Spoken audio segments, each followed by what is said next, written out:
বাংলাদেশের সার্বিক রাজনৈতিক পরিস্থিতি এতটা অস্থিতিশীল, যেটি আমরা এই প্রজন্মে যারা আছি, বিশেষ করে আমার যে বয়স, সে বয়সে আপনি আমাকে তৃতীয় জেনারেশন বলতে পারেন। আমার উপরে যে জেনারেশন, এরা ৭০ ঊর্ধ্ব, একেবারে ফোর্থ জেনারেশন। আর তৃতীয় জেনারেশনে যারা ৫০ থেকে ৭০-এর মধ্যে যারা আছে। তো আমরা যারা এই তৃতীয় জেনারেশনের লোকজন আছি, আমরা সেই ১৯৭০ থেকে আজ অবধি বাংলাদেশের যে রাজনীতি, প্রশাসনিক কাঠামো, বিভিন্ন সময়ে আমাদের দেশে যে সামরিক শাসনে এসেছে, অরাজকতা এসেছে, এমনকি 1/11-এর মতো ব্যতিক্রমধর্মী শাসন ব্যবস্থা এসেছে। তো সে সকলের বাইরে পুরো ৬০-এর দশকে বা মানে ৫০-এর দশকে যে রাজনৈতিক অস্থিরতা ছিল, ধর্মীয় মতবিরোধ ছিল, হানাহানি ছিল, সেগুলোর যে অতীত রেকর্ড, সেই রেকর্ডগুলো সব ভঙ্গ হয়ে এখন বাংলাদেশে অদ্ভুত একটা সময় বিরাজ করছে।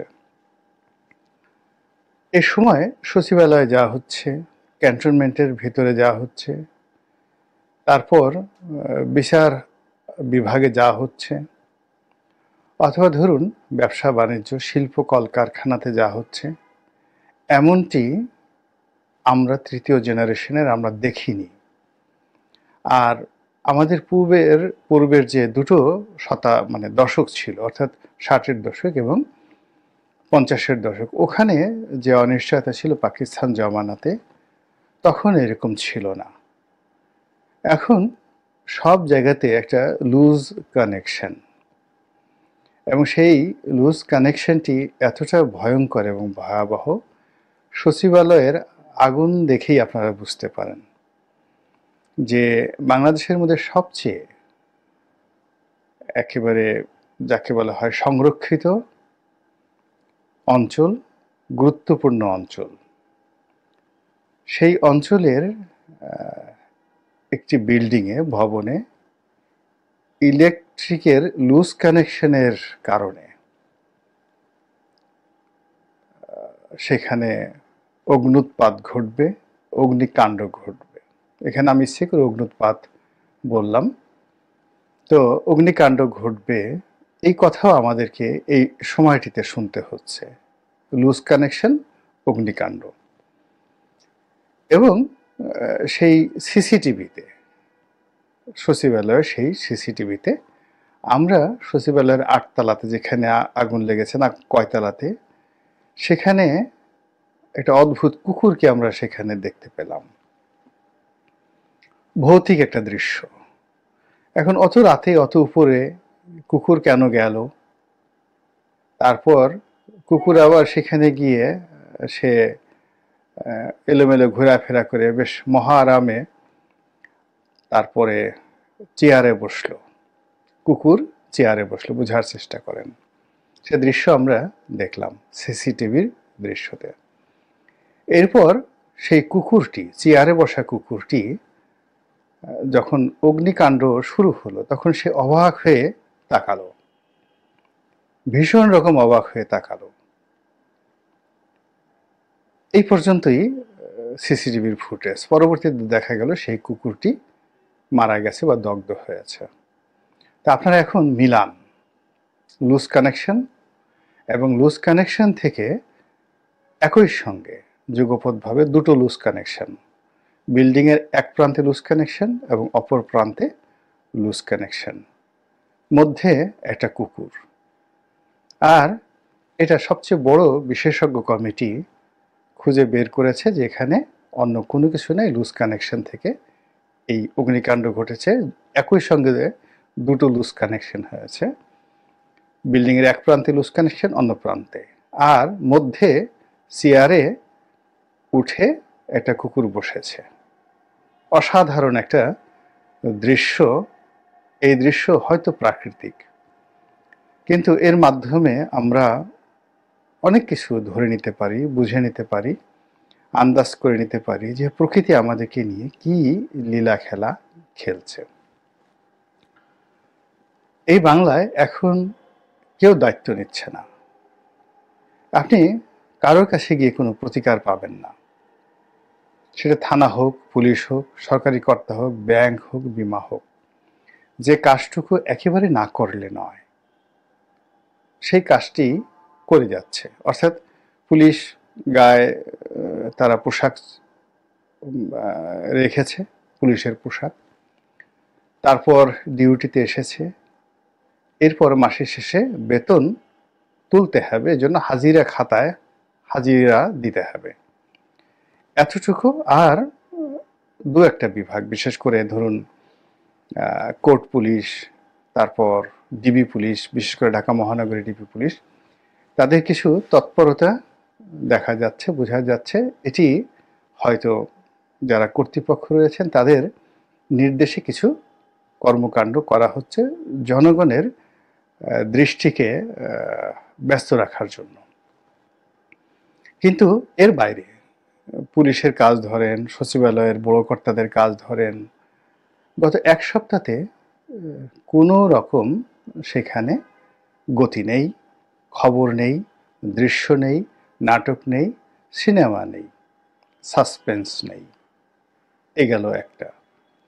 যারা রাজনীতির কলকাঠি নাড়বেন, বিশেষ করে যারা উপদেষ্টা, বেশ কয়েকজন কথা বলতেন, ঘন ঘন মিডিয়ার সামনে এসে কথা বলতেন গত এক সপ্তাহের বেশি সময় ধরে।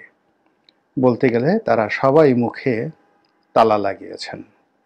ব্রিগেডিয়ার সাখাওয়াত, রেজওয়ানা কিংবা ডক্টর আসিফ নজরুল, কাউকে কথা বলতে শোনা যাচ্ছে না, দেখা যাচ্ছে না। এমনকি মিস্টার ফাইজুল করিম, যিনি নিপাট ভদ্রলোক, যোগাযোগ মন্ত্রণালয়ের দায়িত্বে নিয়োজিত, তিনি কথা বলতেন, বেশ সুন্দর করে তার কথা জনগণ গ্রহণ করত, তিনি এখনো কথা বলছেন না। ডক্টর মোহাম্মদ ইউনূস, তিনি কিছু কথা বলছেন, এবং সর্বশেষ নুরুল কবির সাহেবের সঙ্গে তার যে একটি সাক্ষাৎকার, সেই সাক্ষাৎকারে তার যে অসহায়ত্ব ফুটে উঠেছে, তার যে নির্লিপ্ততা সেখানে আমরা দেখেছি।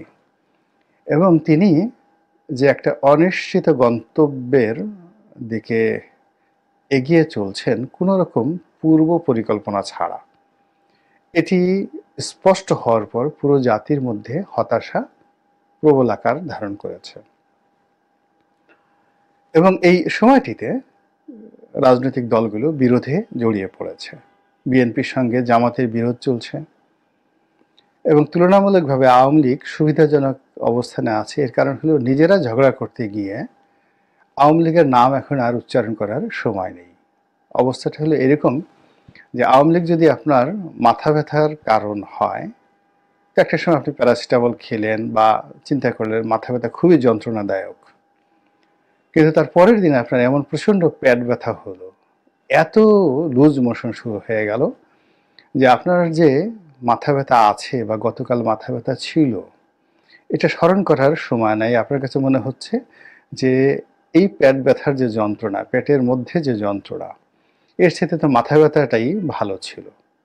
এরকম একটা পরিস্থিতির সৃষ্টি হয়েছে। বিএনপি জামাতের সাথে দ্বন্দ্ব সংঘাত, একে অপরকে ছোট করার জন্য, হেয় করার জন্য, এবং একে অপরকে দায়ী করার জন্য, একে অপরকে ফাঁদে ফেলার জন্য সকল রাজনৈতিক শক্তিগুলো যারা এই মুহূর্তে ক্ষমতায় যেতে চাচ্ছেন, তারা পরস্পরের বিরুদ্ধে বিষোদ্গার করছেন। এবং রীতিমতো ঝাঁপিয়ে পড়ার আগে যে ধরনের পরিবেশ তৈরি হয়, মারামারি করার আগে, যুদ্ধে যাওয়ার আগে যে ধরনের পরিবেশ তৈরি হয়, বাকযুদ্ধ, ওটা এখন চলছে। বিএনপি এবং জামাতের বাইরে অন্যান্য ছোট ছোট যে রাজনৈতিক দলগুলো, তাদের মধ্যেও দ্বন্দ্ব সংঘাত শুরু হয়েছে। তরুণদের যে রাজনৈতিক দল, রাজনৈতিক উদ্যোগ, বেশ কয়েকটি কিংস পার্টির কথা শোনা যাচ্ছে। তার সাথে আগে যারা রাজনীতি করতেন, এদের বিশেষ করে গণ অধিকার পরিষদের সঙ্গে দেখা গেল যে কিংস পার্টি খ্যাত একটি রাজনৈতিক দলের বিরোধ, মারামারি, গ্রেপ্তার এবং এটি নিয়ে উত্তেজনা, সব মিলিয়ে মনে হচ্ছে না যে কেউ কোনো কিছু নিয়ন্ত্রণ করছেন। কারো হাতে ঠিক ম্যাটিকুলাস সুইচ রয়েছে, বা কেউ রিসেট বাটন চাপ দেওয়ার মতো অবস্থায় এখন রয়েছে। যে যার মতো করে পারছে ফ্রি স্টাইলে তিনি কাজ করে যাচ্ছেন। কেউ যদি থানাকে হুমকি দিতে পারছেন, ওসি তার কথায় চলছেন। কেউ যদি অন্য কোনো কাজ করতে পারছেন, তার কথায় সেখানে হচ্ছে। আর যারা পারছেন না তারা চুপচাপ ঠিক দুর্ভোগ দুর্দশার মধ্যে দিনাতিপাত করছেন। তো এই যে একটা হতাশা ব্যঞ্জক অবস্থা, চারিদিকে শুধু কুয়াশা আর কুয়াশা, রাজনীতির কুয়াশা। আপনারা জানেন যে কুয়াশা মানে যে কোনো মরু ঝড়, কালবৈশাখীর চাইতেও ভয়ানক হয়ে যায় যাত্রীদের জন্য, যারা যাত্রাপথে আছেন, সেটা সমুদ্রে হন কিংবা আকাশ পথে কিংবা সড়ক পথে। কুয়াশার চেয়ে ভয়ঙ্কর কিছু আর হতে পারে না। ঝড় মোকাবেলা করা যায়, ঝঞ্ঝা মোকাবেলা করা যায়, এমনকি বন্যার পানি, সুনামির যে তাণ্ডব, ওটাও মানুষ মোকাবেলা করতে পারে। কিন্তু কুয়াশার যে ভয়াবহতা, এটি মানুষ মোকাবেলা করতে পারে না। আমাদের রাজনীতিতে এখন সেই কুয়াশা দেখা দিয়েছে, যে কুয়াশা 1975 সনের 15ই আগস্টের পর এই বাংলাদেশে দেখা দিয়েছিল।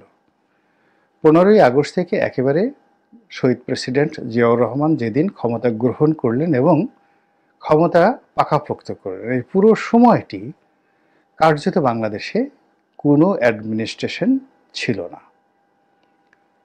এবং এখানে বঙ্গভবন খন্দকার মোশতাকের নেতৃত্বে, মেজর ডালিম, তারপর কর্নেল ফারুক, কর্নেল রশিদ, এদের নেতৃত্বে এক ধরনের এখানে নাটক হচ্ছিল। আবার ক্যান্টনমেন্টের বাইরে জাসদ, কর্নেল তাহের, এদের নেতৃত্বে একটা বিপ্লব হচ্ছিল।